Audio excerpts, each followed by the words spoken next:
दर्शकों नमस्कार, राम राम, जय श्री राम और जय माता दी। मैं हूं अश्विनी मल्होत्रा और आप देख रहे हैं अपना पसंदीदा न्यूज चैनल जम्मू तर्कश। आज मैं फिर आपके लिए एक नई जानकारी लेकर आया हूं और हमेशा की तरह ये जानकारी भी चाइना से है। दरअसल दर्शकों, हम देखते हैं कि आजकल का जो शिक्षा का जो सिस्टम है या एजुकेशन सिस्टम है वो इतना ज़्यादा बढ़ चुका है, पढ़ाई का बोझ बच्चों के ऊपर इतना ज़्यादा आ चुका है कि बच्चे वो बोझ उठा ही नहीं पा रहे हैं। ये सिर्फ हमारे देश में नहीं है, पूरी दुनिया में यही हाल है। हर माँ बाप चाहते हैं कि उनका बच्चा हर चीज़ सीखे। भाई एक बात समझने वाली है कि ये हो कैसे सकता है। आखिरकार बच्चा है, इंसान है, उसका दिमाग उतना ही है जितना आम आदमी का होता है। हाँ, ये बात अलग है कि कई बच्चों का दिमाग थोड़ा शार्प तेज होता है, कई बच्चों का दिमाग नॉर्मल होता है और कई बच्चों का दिमाग कई चीज़ों को थोड़ा देरी से पकड़ता है, लेकिन पकड़ता जरूर है। पर आज की तारीख में हर माँ बाप चाहते हैं कि हमारा बेटा स्कूल में पढ़े, लेकिन उसे इंग्लिश में बात करने का सलीका भी आए। चाहे अपनी उसकी मातृभाषा कुछ भी हो, वो आए या ना आए, लेकिन उसे इंग्लिश में बात करना जरूर आना चाहिए, क्योंकि आज की तारीख में इंग्लिश में बात करना एक स्टैंडर्ड है, स्टैंडर्ड ऑफ लिविंग भी कह सकते हैं। लेकिन उसके साथ उसे हिंदी भी आनी चाहिए, उसके साथ उसे पंजाबी भी आनी चाहिए, उसके साथ उसे तमिल भी आनी चाहिए और इसके साथ उसे कोई फॉरेन लैंग्वेज या किसी और मुल्क की भाषा भी आनी चाहिए। इसके साथ साथ उसको साइंस की फिजिक्स भी आनी चाहिए, केमिस्ट्री भी आनी चाहिए, मैथ भी आना चाहिए और हिस्ट्री के बारे में भी उसे हर चीज़ की नॉलेज होनी चाहिए। भाई ये कैसे हो सकता है? ये तो पॉसिबल ही नहीं है।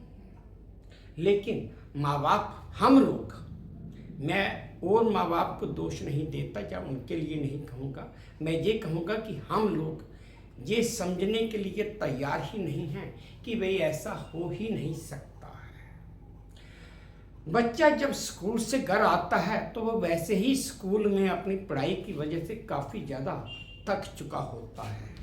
घर आकर वो सिर्फ खाना ही खाता है और कई बार उसे दोस्तों के साथ बाहर ग्राउंड में खेलने का वक्त तक नहीं मिल पाता कि उसके लिए होमवर्क ही इतना ज़्यादा दिया होता है कि वो कर भी नहीं पाता है।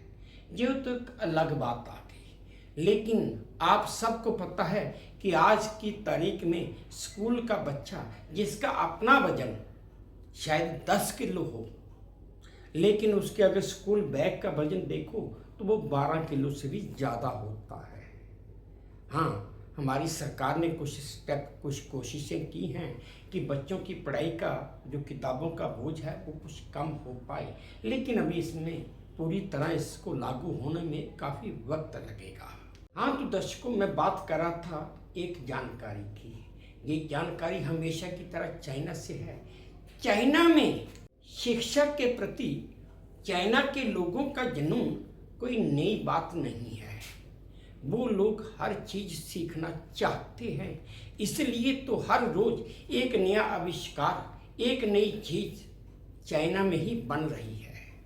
लेकिन वहीं पर स्कूल का दिया हुआ होमवर्क एक छात्र के लिए खतरनाक साबित हो गया। अभी हाल ही में चाइना के हुनान प्रांत में चांगशन नामक एक जगह पड़ती है, वहाँ के एक 11 वर्षीय छात्र लियांगली आंग को सुबह 8 बजे से लेकर रात 10 बजे तक लगातार होमवर्क करना खतरनाक साबित हो गया, जिसकी वजह से रात 11 बजे उसे अस्पताल में दाखिल भी करवाना पड़ गया। सुबह 8 बजे से लेकर रात 10 बजे तक वो बच्चा स्कूल का दिया हुआ होमवर्क कर रहा था। रात 11 बजे वो बच्चा बेचैन हो गया। उसकी सांसें तेज चलने लगी, चक्कर आने लगे और सिर दर्द के साथ अंगों में सुन्नता भी महसूस होने लगी। जब उसे अस्पताल ले जाया गया तो अस्पताल में जांच के दौरान पता चला कि उसे तो हाई पर वेंटिलेशन के कारण सांस लेने में दिक्कत शुरू हो चुकी थी और डॉक्टरों के मुताबिक ये स्थिति तब उत्पन्न होती है जब कोई भी व्यक्ति अत्यधिक भावनात्मक उत्तेजना के कारण तेजी से सांस लेता है। चांशा सेंट्रल अस्पताल के अनुसार सिर्फ अगस्त 2025 में ही ऐसे उनके पास 30 से ज़्यादा केसेस आ चुके थे और वहाँ के डॉक्टरों के मुताबिक ये केस पिछले महीने की तुलना में 10 गुना ज़्यादा थे। तो दर्शकों, इसी बात से अंदाज़ा लगाया जा सकता है कि आजकल पूरी दुनिया में स्कूलों में पढ़ाई का कितना ज़्यादा बोझ है, क्योंकि जब हम पढ़ते थे उस ज़माने में इतना ज़्यादा बोझ नहीं हुआ करता था।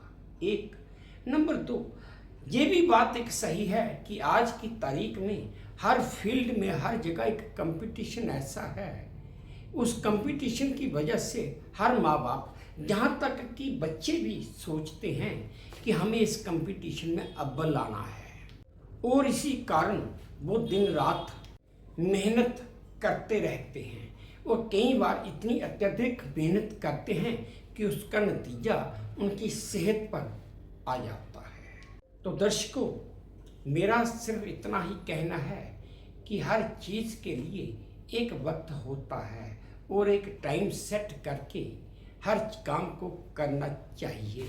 प्रायोरिटी लिस्ट बना लीजिए कि कौन सा काम कितनी देर करना है, कितनी देर में ख़त्म करना है। इस तरीके से अगर चला जाए तो शायद बच्चों पर पढ़ाई का दबाव भी किसी हद तक कम हो जाएगा।